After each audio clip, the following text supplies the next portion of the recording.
三明区的文藻大学种植力，学校的厝尾顶脆天棚吹落来，部分的教室来积水，尤其是教学大楼的14楼，这规片的玻璃连同窗仔门框总吹掉，整个校园会当用凄惨落魄来形容，都袂输是予炸弹崩溃共款。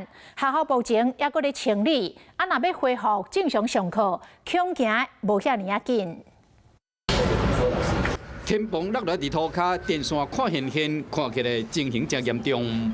不要乱抓电线。玻璃塔规片无看的，边仔是玻璃皮，现场有为黄色封锁线，搁有写字条写讲真危险，唔通入去，就惊讲有人无识字会发生危险。来到室外，厝遐掀起，校园的树啊嘛都规片。就是树啊这些，就基本上。 还有铁皮，学校外面就基本上能够吹倒的，就一定会吹倒。会协助校园吗？还是说有不知道那个校园同学有发起募款活动吗？没有能力没有那么高。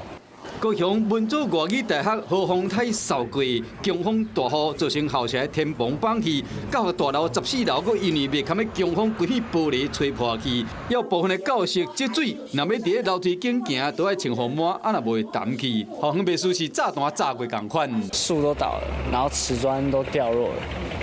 学生要上课去到学校，唔相信看到的情形。虽然校方已经提早整理也毋过想要恢复永过模样正常的上课，恐惊要过一段时间。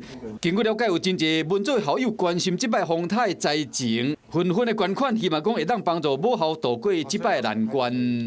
Hello， 我是林仙怡，想要抢先掌握最及时的新闻资讯吗？赶快订阅、按赞、开启小铃铛，锁定华视新闻 YouTube 频道。